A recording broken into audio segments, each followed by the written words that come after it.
The crystalline spires of Valori's prime stretched toward twin suns, their surfaces gleaming with the technological achievements of 1,000 civilizations. Within the Grand Council chamber, Eva stood beside her soon-to-be husband, feeling the weight of diplomatic expectation pressing down on her shoulders. Like gravity itself, Oliver was human, a species the Galactic Federation barely tolerated. Humans were considered primitive, emotional, and dangerously unpredictable. Yet here she was, a princess of the Valorian Empire, about to bind herself to one in a marriage designed to prevent war. "Do you accept this union?" the High Arbiter asked, his tentacles writhing with bureaucratic satisfaction.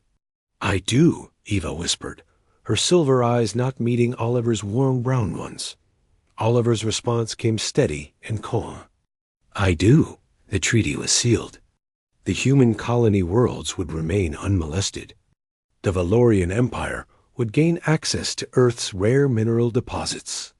And Eva would spend her life with a stranger from a backward world. 3 years passed like a slow orbit. Around a dying star, Eva had expected many things from her human husband. Perhaps violence, or stupidity, or the raw aggression her tutors had warned her about. Instead, she found kindness. Oliver tended their gardens with patient hands, studied Valorian literature until he could recite poetry in her native tongue, and never once complained about the marriage that had stolen his freedom as thoroughly as it had stolen hers. They lived in comfortable distance, 2 prisoners in a gilded cage, polite and careful with one another. But Eva noticed things. The way Oliver practiced combat forms in the early morning when he thought she slept. The scars on his hands that spoke of a harder life than he ever mentioned. The nightmares that sometimes woke him, leaving him staring at the ceiling with eyes that had seen things she couldn't imagine. "You were a soldier," she said one evening as they sat on their balcony overlooking the city. Oliver was quiet for a long moment. Everyone was during the expansion wars. Humans don't really have a choice when survival is on the line. "Tell me about it." And slowly, over weeks and months, he did. He told her about Earth's desperate struggle against the Krell swarms, about colonies wiped out overnight, about human fleets held together with determination and salvaged parts. He told her about watching friends die, about impossible odds, about the kind of warfare that made the Federation's polite border skirmishes look like children's games. Eva began to understand. The Federation had never faced true extinction. Their wars were political. Their casualties were statistics. But humans had clawed their way up from a threatened species through sheer, bloody-minded refusal to die. She also began to realize something else. She had fallen in love with the quiet soldier who tended gardens and read poetry, but still woke with a warrior's instincts. The attack came without warning. The HFY Empire had been considered a myth, a boogeyman story told to frighten junior diplomats. But when their fleet emerged from dark space, reality became nightmare. They swept through the outer systems like a scythe through wheat, their technology centuries beyond anything the Federation possessed. Valori's Prime was a priority target. The HFY didn't negotiate. They didn't take prisoners. They simply consumed. Eva stood in the council chamber as panic erupted around her. Fleet commanders shouted contradictory orders. Diplomats frantically tried to establish communication. The High Arbiter's tentacles had gone pale with terror. Then Oliver walked in, and Eva barely recognized him. Gone was the gentle gardener. The man who entered wore the bearing of someone who had commanded in the crucible of true war. His eyes held a cold calculation that sent a chill through the chamber. "You need to evacuate the civilian population," Oliver said, his voice cutting through the chaos. "Now, you have maybe 6 hours. Human, you have no authority here," the High Arbiter began. "I have the authority of someone who knows what's coming," Oliver interrupted. "I've fought the HFY before." The room went silent. That's impossible, a Valorian admiral said. Humans have never encountered.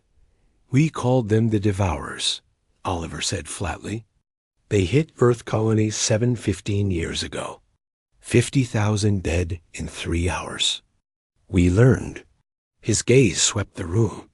You're not ready for this kind of war. Your tactics, your weapons, your entire military doctrine is designed for civilized conflict. The Zathari aren't civilized. Eva stepped forward. Then teach us. Oliver looked at her, and for a moment, something soft flickered in his eyes. Then the soldier returned. There's no time to teach. Only time to act. What followed would be recorded in Federation history as the miracle of Valores. Oliver took command not through rank, but through the simple fact that he knew what to do while everyone else was paralyzed. He reorganized the fleet into defensive formations the Federation had never conceived of.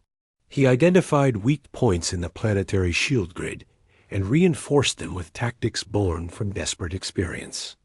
He turned luxury transports into weapons platforms and civilian volunteers, into combat-capable crews.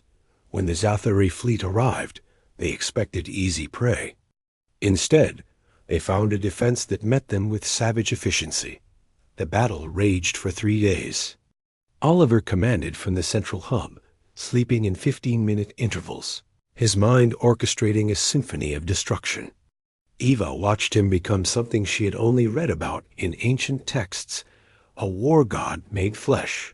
Terrible and magnificent. The Zathari broke first. Their fleet, unused to genuine resistance, retreated into dark space. Valor was saved.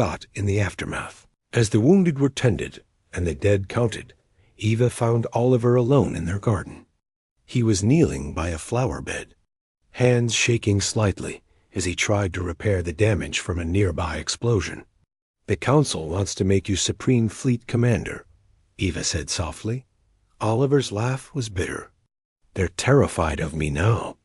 Give it a week, and they'll find a reason to restrict my movements. Maybe exile me.